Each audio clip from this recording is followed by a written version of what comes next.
and welcome back to my channel. If you are new here, welcome to Heather Rose Up. My name is Heather, and today I will be doing a different type of vlog. So if you are one of my subscribers, this is something that is a little different than what you're used to. And if you are new here, again, welcome. For a while now, I have been wanting to sit down and really dig deep into my weight loss journey and to make a vlog where I share my story. You may have seen my first vlog where I do explain my journey a little bit, but I didn't really go into that much detail. And it just so happens that I was recently invited by Denise from the YouTube channel Dish with D to do a collaboration video explaining my journey as well as my YouTube channel. I would like to give Dee a big thank you for hosting this collaboration video. There are also many other weight loss as well as healthy lifestyle vloggers who are participating in this. In the description, I have a link to Dee's channel as well as all the other participants' channels. So if you could use a little inspiration, a little motivation, or if you just want to hear stories of other journeys, go check out those links and tell them that Heather Rose Up sent you. On to my journey. Now, before I get into my journey, my weight loss journey as an adult, I do need to kind of dig a little deeper and go back a little further. All the way back to second grade. Now, the average child is around 7 years old in second grade. I remember standing around with a group of girls who were discussing their weight at 7 years old. I didn't really know anything about my weight at the time. I didn't think, I didn't know what being overweight was. It's not something that ever concerned me. I didn't know that being a different size could be viewed as negative. So they were all discussing their weight. And, one girl said she weighed 50 pounds. And then the other girls kind of said that they weighed around the same amount. I had no idea how much I weighed. And I remember thinking, well, I'm the same age as them, so I probably weighed the same amount. And I said, I weigh 50 pounds too. And the other girl that started the conversation looked at me and said, you're way more than 50 pounds. And I remember thinking then and realizing that she meant that in a negative way, and that weighing more than everybody else was viewed as a negative thing. And that is something that is so embedded in my brain. And as a mom now, I think, oh my gosh, I don't want my children to look at their weight as negative in any way. And I even remember this girl's name, and that was such an impact on my life looking back. And that was the first moment I realized that I was above average when it came to my weight. And that stuck with me. And I realize now as an adult that obviously she was taught to look at weight as a negative thing. So I've moved on since 7 years old, and I realized she was a kid too, and she was taught something that probably wasn't the best thing. But my childhood, I remember always being overweight as a child and being made fun of continuously, and I felt really bad about it. So I would turn to food. I remember eating some not so good things growing up, and my parents, thank God that they loved me, and they never once commented on my weight. Never once. It was always me who was commenting on my weight and looking at it negatively. And as I got older, middle school was a nightmare. I tried so hard to like me for me and to like the shape that I was, and I had such a negative body image. And then I moved away. I moved across country. Actually, this was high school now, and I was still overweight, but I got the opportunity to not care. I didn't know anybody, so I didn't have to care what people thought of me. Yes, I was overweight, but you know what? I decided I was going to like me for who I was, what shape I was. And I became more confident. And then I started to focus on my weight in not such an image way, but I knew I needed to be more healthy. So I remember exercising as a high schooler and looking at it as I need to be more healthy. My mother had gone through many health problems that were weight related as well as other complications. And I knew that I needed to do better even then. Then after high school, I actually ended up moving back to Connecticut, which is where I live, by the way. And I graduated high school here. I liked myself for who I was. I loved myself for what I looked like. I didn't care what anybody else thought. And I had a lot of friends that liked me and loved me for me also, and I was very grateful for that. So the time before high school, I'm not going to count that as a part of my journey, but it did help shape my mindset and the way I did things when it came to food and exercise. So a few years after high school, right around the time that I turned 21, is when I got married the first time, and I'll talk more about that later. At that time, I weighed 240 pounds. Now, to show my weight loss journey, I decided to make, very sloppily, a chart to show my weight loss journey. If you can see the dates, it starts at 2004 and ends in 2019, and the weight goes from 159 all the way up to 300 pounds. Keep watching. Around my 21st birthday, which was in 2004, I weighed 240 pounds. So I made a line to show from in 2004, I weighed 240 pounds. Stay with me.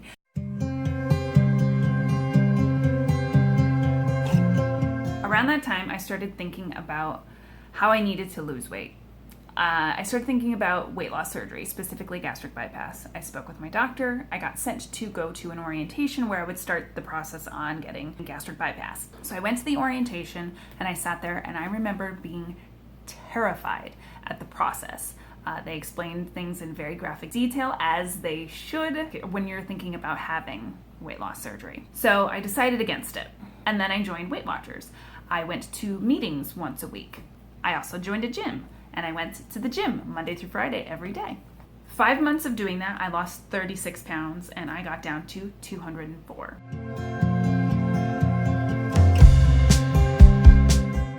Also, in 2004, 204, roughly around 200 pounds.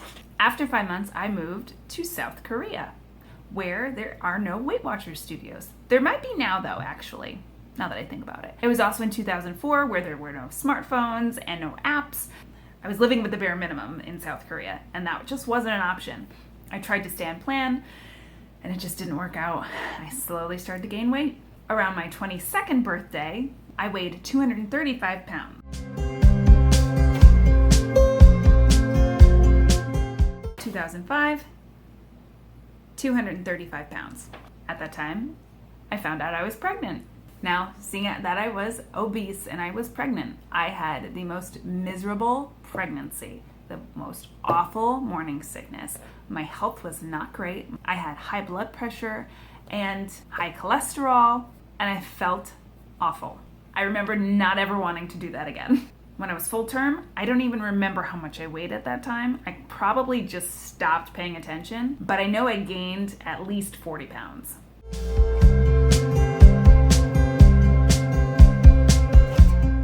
And I know I never lost that baby weight.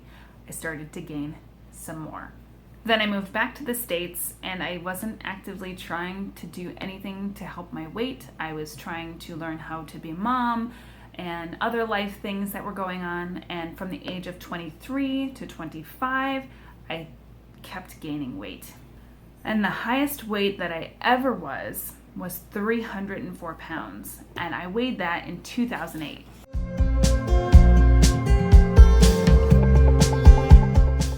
At the age of 25 in 2008, I weighed 304 pounds. I knew I was unhealthy. I knew I had a little girl to think about.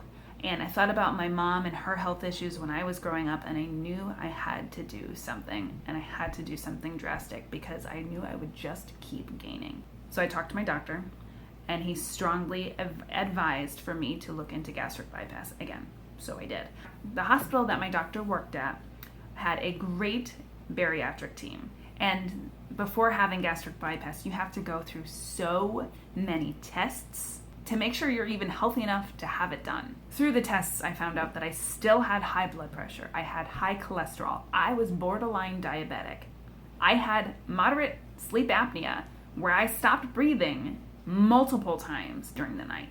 I had to go through a psych eval. After all of these tests and receiving the results of all of these tests, I knew that this was something I now needed to do. And this process took months.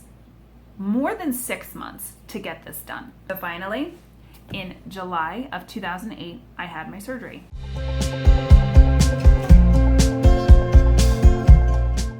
after surgery, it was a rough recovery.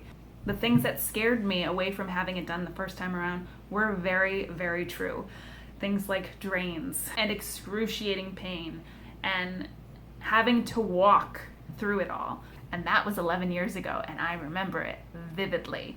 And once you have your surgery, you're not done. You have to go to support group meetings. It was mandatory through my doctor's office that I went to support group meetings, and thank goodness I did. I knew that the failure rate was very high. I knew that many people did not succeed, but I also learned that many people did succeed, and I was determined to be a success story. From age 25 at 304 pounds, I went all the way down to 160 pounds at age 26.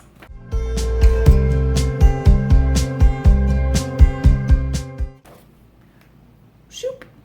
Now I knew this surgery was a tool. And yes, it does come off very quickly and relatively easy once you're done with recovery that first year. But I also knew, thanks to those support meetings, that you have to fight for the rest of your life to keep it off. And that's the key. And that's the key that I am so glad that I kept in my head, to know that I will always have to fight for this. So I worked hard for the next 2 years to stay with that. I worked hard to make sure that the weight stayed off, and it did. And then I found out I was pregnant again. This pregnancy was completely different. I loved it. I felt so good. I did not have high blood pressure. My blood sugar was great. I did have morning sickness, but it was nothing compared to the morning, noon, and night sickness I had with my daughter. And I truly believe that the significant weight loss had everything to do with that. During my pregnancy was when I was going through my divorce. Yes, I'm not gonna go into details about that. I moved back to Connecticut, which, by the way, I moved to the States and I was living elsewhere. I was living in another state. I was pregnant, going through a divorce. I knew I needed my family, so I moved back to Connecticut. So in Connecticut, I had my son, and the labor and delivery was so much better. I went from, with my daughter, I was in labor for 26 hours plus and ended up with a C-section. With my son, the second time around, I was in labor for 3 hours. That's it. And I had a completely natural, wonderful birth. Yes, it was still hard, don't get me wrong, but I still believe that it was because of my weight loss. Now, if this were to happen again, I might be singing a different tune. So I'm just going to leave it at that. I was pregnant with my son. At full term, I weighed 190.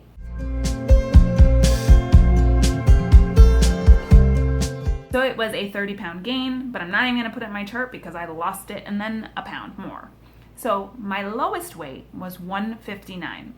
This was during a very stressful time, and I wasn't eating the healthiest, and it wasn't because I was trying. So here I am at my lowest at 2010 at 159. So I don't even look back at that and think, oh yes, I was, my lowest weight ever. I was just going through a very difficult time, trying to navigate being a single mom and starting a new life with my children. When we got a home of our own, it became even more stressful. I wasn't living with family where I had the support, and it was all on me. And I remember being very stressed out. And then the opposite happened, and I started to fall back into old habits. And kind of quickly, I started to gain weight. I knew in the back of my mind that I had to work at it, but I really struggled with it. So from 2010 to 2013, I gained all the way up to 225 again. 2010 and 225 in 2013. I remember feeling helpless. I remember feeling like a failure, like I've just wasted my gastric bypass, and I just kept gaining. I remembered at the time my success with Weight Watchers.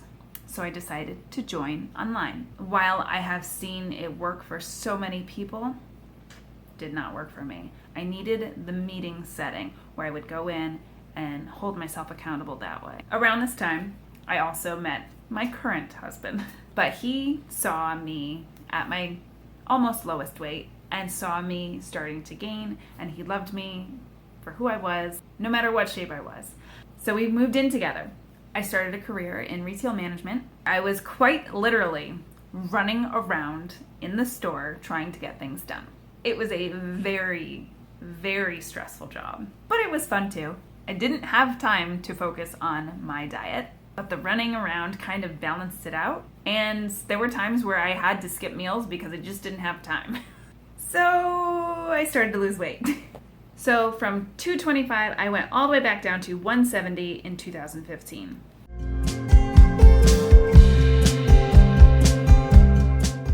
That job was, like I said, very stressful, and I realized it was not for me.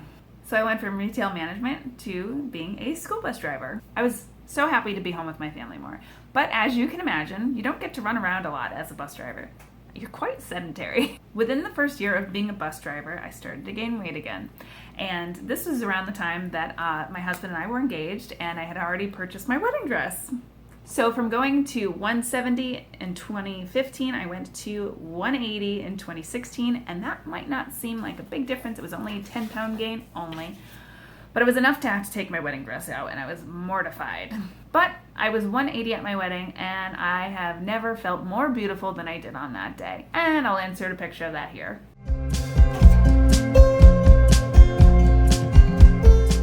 After that, getting comfortable in marriage and living as a family and sitting while I'm working, weight started to go up again. I tried keto at the time, which I've seen a lot of people have success with. I had some health effects from keto, and I'm not a doctor, and I'm not saying that will happen to everybody that has keto, but it definitely affected me, and I don't feel it's safe for me. I went from 180 in 2016 to 2019 being back at 220.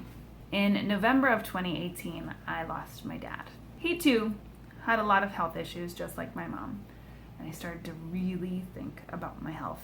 And yes, it was very frustrating to have literally in my closet from a size 8 to a size 20. The scariest thought was having my kids go through what I witnessed with my parents. So that's my why, by the way. Bottom line is I knew something had to be done. I had a friend who was having a lot of success with now WW. And I remembered watching her progress and just being so happy for her, and she was just killing it. And I've seen a couple other people having great success on WW. I know and I knew the program works. But consistency and sticking with the program is what is key. In February of 2019, still weighing 220, I decided to contact my friend who was having such success on WW and pick her brain about the program. It had been a long time since I joined, and I wanted to know if this was something I could do after weight loss surgery. I did try it online way back when, but I didn't really fully commit. I knew because of my surgery I had to eat a certain way. I'm not supposed to have a lot of carbs. I cannot physically eat a lot of sugar. It makes me sick sometimes, and sometimes it doesn't. And I have to focus on protein. That's just how my plumbing works now. And I realized, with discussing with my friend, that Weight Watchers, if the food is higher in protein, lower in carbs, and low in sugar, it's smaller in points value. I was familiar with the point system because I had done it a while back, and I knew that it was a little different now with the Freestyle program because there's a lot of 0 point value foods, which was like a total game changer for me. So when I realized that WW was very similar to how I'm supposed to eat after surgery, I decided to try it again. But I knew that if I was going to do it again, I had to go to the workshops, previously known as meetings. I knew I had to go if I wanted to be successful.